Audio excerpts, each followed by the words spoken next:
세술은 세부대 또 이런 얘기 또 황골 탈퇴 이걸 계속 강조를 하고 있더라고요. 근데 언론에서는 뭐 이제 원로들 발언이나 아니면 하위 10% 뭐 통보를 받아가지고 기자회견하면서 어제 뭐 이수진 의원 같은 경우는 이재명 대표를 비판하면서 탈당 선언까지 했어요. 뭐 김영재 부의장도 그러니까 그렇고 뭐 노웅래 의원은 지금 입에서 핵 오염수가 콸콸 나오더만 그냥 핵 오염수가 그래요. 이 보면서 저항이 심하다 이런 많은 얘기 판단을 좀 저희 시청자분들도 하시던데 어떻게 보고 계십니까?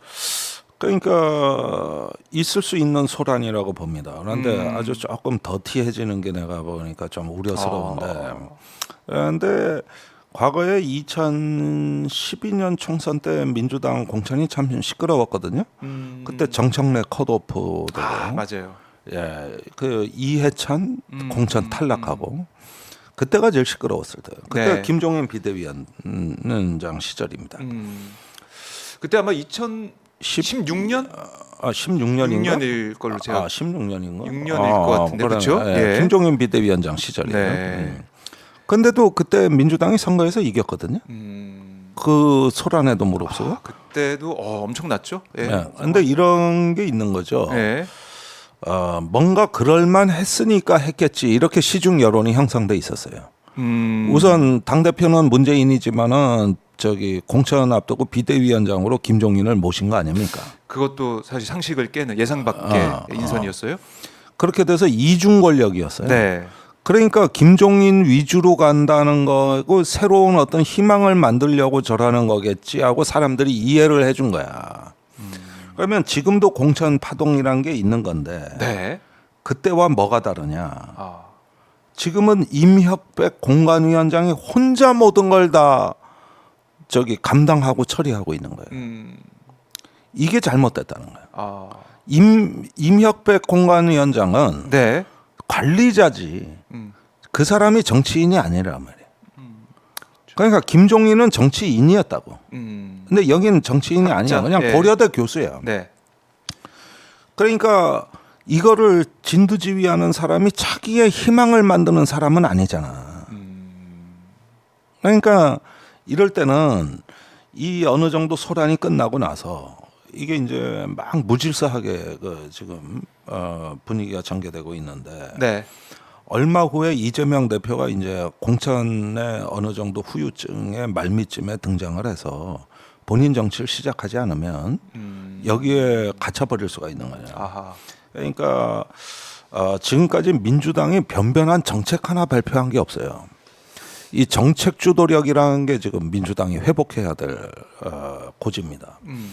사실은 그동안의 정책은 이준석 쪽이 가장 활발했어. 그렇죠. 뭐 거의 매일 정책 발표를 하고 그러고 있더라고요. 지금 민주당이 그만 못 하거든요. 그럼 아껴놓은 정책 다 어디가 있는 거예요? 그러니까 무슨 얘기냐면은 이거를 정책 선거로 갈 수 있는 힘을 보여줘야 돼요. 그러면 수습이 되는 거예요. 근데 사실 오늘날 이 총선 뭐 이제 한 50일 남았는데 지금 상황에서 보십시오. 우리 시대의 과제라고 할 만한 게 뭐가 있을까?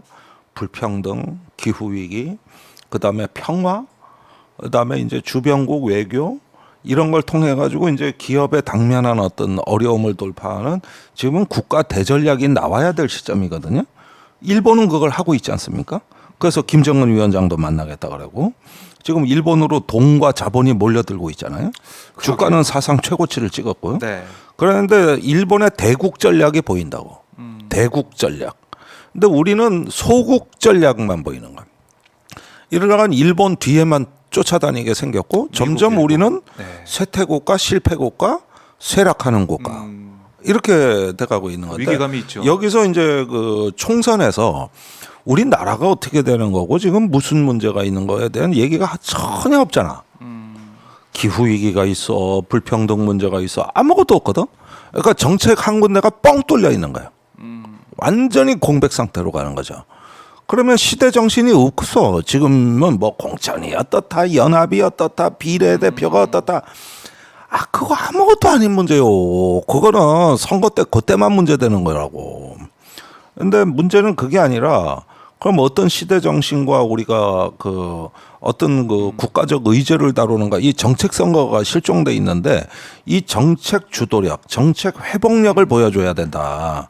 근데 지금 나오고 있는 건 뭐냐면은 윤석열 대통령이 매일 쏟아내는 그냥 개발 폭탄, 네. 돈 폭탄, 감세 이걸로 나라를 거덜내고 있거든 지금. 어제도 원전 제도약 이런 얘기. 원전제 아주 네. 거덜을 내 거덜을.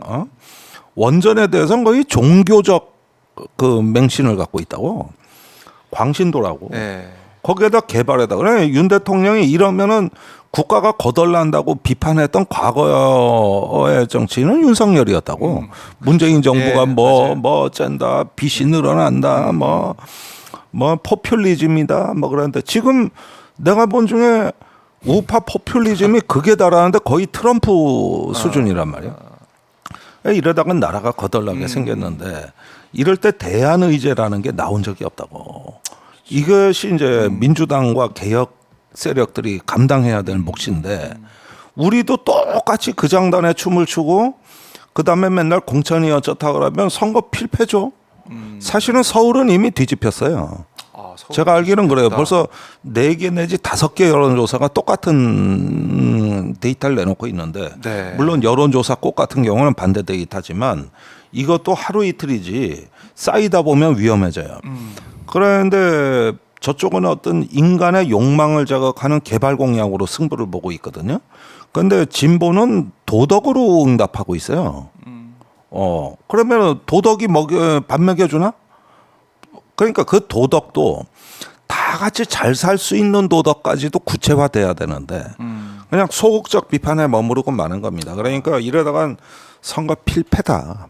그래서 공천 어느 정도 잡음이 끝난 다음에 정책 주도력을 보여주지 않으면은 진다. 그 정책 주도력이라는 게 뭐냐 그러면은 그게 뭐냐? 땀 흘려 일하는 사람, 또 우리가 같이 지켜야 될 공동체의 가치. 네. 그 다음에 보다 또 내일을 위해 가지고 그래도 조금 기회의 창문을 열고 싶어하는 청년들 이런 데서 디딤돌이 돼주는 이런 좀 살가운 정책이 필요한 거예요. 저번에 한 2017년 대선 총선 같은 경우 보자고. 그때 정책이 너무 풍성했어요. 뭐 청년 사회 상속제라든가 기본소득이라든가 여러 가지가 나왔습니다. 네. 그런 것 중에 오늘날 실현된 것도 많아요. 그런데 청년 주거 문제, 취업 문제, 네. 이런 문제들 지금 방치된 결과 출산율 계속 저하, 이런 부분에서 그 있을 때 2017년 대선에서는 심상정이 그 역할을 했고, 네. 그 다음 선거에서는 이준석이 그 역할을 한 거야. 그러니까 이준석 당대표 됐을 때, 네. 그 다음 대선이죠. 그러니까 청년들이 주로 어떤 시대에 어느 선거에서 누구를 주목했는가를 보라고. 그걸로 그 덕을 윤석열이가 봐서 대통령이 된 거거든요. 네. 그러면 지금은 누구냐고 저는 묻고 싶은데 이런 부분에 대해서 둔감하거나 뭔가 일을 안 한다. 그러면 필패라고. 자, 그래요. 저희가 이제 총선 앞두고 이제 공천에 눈길이 많이 지금 가 있고 관심이 쏠려 있는 상황에서 결국 중요한 것은 공천이 마무리될 쯤에 야권에서 제시하는 정책 주도를 어떻게 해볼 것이냐 이게 그렇죠. 결국 키가 될 것이다. 그래야지. 중요하다. 아니 시대 정신, 국가적 의제가 사라진 총선은 불행한 거예요. 그건 굉장히 불행한 겁니다. 그런데 네. 옛날에 김대중 대통령이 참 지금에 와서도 우리가 대통령에 대해서 평가를 해주는 건 뭐냐 하면은 끊임없이 준비를 했거든. 그때 민주당에 저도 몸담고 있었습니다만은 네. 민주당의 그 각 상임위별 전문위원들이 김대중 총재한테 불려가는 걸 그렇게 무서워했어요. 들어가면 깨지고 나오니까. 네. 아니 이 정책에서 이게 빠졌잖아. 저게 어떻잖아. 그리고 하루에 그 노구에도 8시간 9시간씩 정책 토론을 했거든. 그 전문위원들하고. 네. 야 지금 그런 정치인이 있나? 정책적 앞으로의 갈 길 이거 좀 제시해야 된다고 하셨는데 꼼꼼하게 정책을 다 보는 거예요. 그렇게 하니까 준비된 대통령이 될 수 있었고 네. 그 김대중 이후의 대통령들은 대통령직을 대부분 퍼포먼스로 했어요. 뭘 보여줬다, 뭔 행사를 열었다, 뭘 어디서 사진을 찍었다 이런 거였거든요. 근데 김대중 대통령은 그런 것보다는 네. 이 문제를 어떻게 하면 해결할 수 있느냐. 그래서 참 만나기 힘든 사람도 청와대로 불렀다고. 예컨대 전노협의 단병호 위원장 같은 사람 불러서 내가 IMF 지나고 대통령 되고 하면서 정말 노동계 이 요구는 들어주려고 했는데 네. 해보니까 지금 국가적 상황이 안 되더라. 이건 이해해 줘야 될 거 아니냐. 이렇게 직접 설득을 몇 시간씩 했어. 네. 이런 거 언론에 안 나와. 근데 윤석열이가 그런 걸 한다? 택도 없는 소리야. 사진 찍으려고 하는 게요. 그다음에 이거 표 돼? 이거 얘기하는 거야. 그래서 그 이후 대통령들은 대부분 퍼포먼스, 국민한테 어떻게 뭘 보여주느냐를 했지 문제 해결하기 위해서 네. 본인이 많은 시간을 쏟은 적은 없어요. 그래요. 아, 참 이번 총선이 너무나 중요하고 뭐 이제 시대 정신 말씀하셨지만은 많은 국민들이 지금 너무나 민생도 어렵고 외교도 그렇고 안보도 불안하고 하기 때문에 특히 이제 검찰 이제 독재 정권 심판을 꼭 해야 된다라고 목소리를 외치고 계신데 결국 그것도 뭐 해야 되지만 현 정권에 대한 심판도 해야 되지만 결국 중요한 것은 정책 회복력, 정책적으로 국민들한테 시대 정신을 보여주는 것도 중요하다. 네. 이렇게 좀 정리를 저희가 해보도록 하겠습니다.